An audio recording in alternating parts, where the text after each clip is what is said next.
আমাকে হাত পাই পর্যন্ত ধরেছে। পরবর্তীতে তাকে আমি নিশ্চিত হয়েছি সে একজন সন্ত্রাস। আমার রিয়েল বুলেট লাগছে, ঠিক আছে, এখান থেকে উড়ে গেছে, আমার এখানে হয়েছে, ঠিক আছে, আমি বহুত বরণ করেছি। আজকে এরকম হবে কেন? আমাদের জুলাই যোদ্ধা ভাইদের উপর হামলা হবে কেন? অনেকে আছে সে আসলে ঢুকছে, আমাদের মঞ্চে ভাঙচুর করছে। কেন ভাঙচুর করছে? তাকে ধরার পর বলছে যে আমি একজন সিএনজি চালক।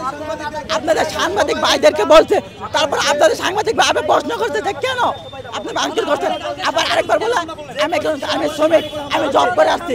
সে কেন দুই কথা বলবে? সে ভাঙচুর কেন করলে? ভর্তি রয়েছে এমন কোনো পরিচয় তারা কেউ দিতে পারেনি। আমি একজনকে ধরেছি সর্বশেষে ভাই বলে নিজে পার হয়ে যাওয়ার জন্য আমাকে হাত পাই পর্যন্ত ধরেছে। পরবর্তীতে তাকে আমি নিশ্চিত হয়েছি সে একজন সন্ত্রাস। এবং পরবর্তীতে যারা এসেছে, আমি মনে করি জুলাই যোদ্ধা যদি হয়ে থাকে, এটা আপনারাও সাধারণ জনগণ বোঝেন, তার একটা পরিচয়পত্র আছে। সেটা যদি আমাদেরকে শো করতো, তাদের সাথে আমরা নেগোসিয়েশনে যেতে পারতাম, তাদের সাথে আলোচনা আমরা করতে পারতাম। তারা কোনো আলোচনা না করে, তারা কোনো কার্ড শো না করে, নিজের পরিচয় না দেখিয়ে সে এখান থেকে সন্ত্রাসী কায়দায় যে এখানে ভুয়া ছিল তাকে ছিনিয়ে নিয়ে গেছে। আমি মনে করি ভুয়াকে ছিনিয়ে নেওয়ার জন্য ভুয়া আসে, এটাই তার পরিচয় যথেষ্ট। এবং সে অবশ্যই জুলাই যোদ্ধা না, তারা অবশ্যই সন্ত্রাস, তারা অবশ্যই হামলাকারী, তারা অবশ্যই স্বৈরাচারে লেলিয়ে দেওয়ার দালাল। জুলাই যোদ্ধা হয়ে কখনো জুলাই যোদ্ধার উপর হামলা করা যায় না, স্বজাতির উপরে কখনো। কারণ আমরা কাঁধে কাঁধ মিলিয়ে, হাতে হাত মিলিয়ে যুদ্ধ করেছিলাম। এবং তাদেরকে বারবার আমি জিজ্ঞাসা করেছি সবিনয়ে, ভাই আপনাদের পরিচয়টা আমরা একটু জানতে চাই। তারা কেউ তাদের পরিচয় না দিয়ে সন্ত্রাসী কায়দায় হামলা করে আমার ভাইদেরকে একটা যৌক্তিক দাবির সেখানে এসে তাদেরকে হামলা করে বানচাল করে এখান থেকে চলে গিয়েছে সন্ত্রাসী কায়দায়। এবং নিজেদেরকে বলেছে আমরা জুলাই যোদ্ধা। তারা গণ্ডগোলটা শুরুতে এসে বলেছে যে ভুয়া জুলাই যোদ্ধা এখানে আন্দোলন করতেছে। আমি বলেছি ভাই ভুয়াকে আমি একজনকে জানতে চাই, আপনি নির্দিষ্ট করে বলেন যে একজনকে আমি ভুয়া পেয়েছি। তারা নির্দিষ্ট করে কাউকে দেখাতে পারেনি, বরং আমি তাদের ভিতর থেকে একজনকে ভুয়া ধরেছিলাম। সে নিজেকে প্রথম জুলাই যোদ্ধা বলেছে, পরবর্তীতে নাগরিক ঐক্যের একজন কর্মী বলেছে, পরবর্তীতে বলেছে আমি সিএনজি ড্রাইভার। লাস্টে তার আমি আইডি কার্ড পরিচয়পত্র জানতে চাই। সে তার পরিচয়পত্র যখন নির্দিষ্ট করতে না পারে তখন সেখান থেকে চলে যায় এবং তাকে ছিনিয়ে নিয়ে যায় যারা নিজেদেরকে জুলাই যোদ্ধা দাবি করেছিল।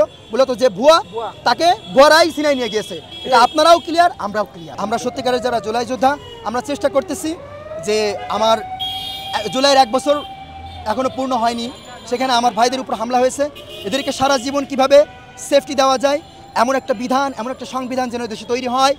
এবং এই মুহূর্তে আমি প্রশাসনের ঊর্ধ্বতন কর্মকর্তাকে অনুরোধ করব যেন এই ভুয়া যারা নিজেদেরকে জুলাই যোদ্ধা দাবি করেছে এদের পরিচয় নিশ্চিত করা হয় এবং এরা কারা আমাদের সামনে, জাতির সামনে এটা যেন উপস্থাপন করা হয়। কারণ আমার ভাইদের উপর এভাবে হামলা করে কেউ পার পাবে না। আমরা যদি দেখি যে এটার আইনগত কোনো অধিকার না পাই, আইনগত কোনো সহায়তা যদি না পাই, তাহলে আমরা এর চেয়ে আরও কঠোর আন্দোলনের ডাক দিব এবং ওরা কারা ওদেরকে আমরা খুঁজে বের করবো ইনশাআল্লাহ। আমি মনে করি জুলাইয়ের স্পৃহা যারা ধারণ করে এরা কখনো জুলাই যোদ্ধার উপর হাত তুলতে পারে না।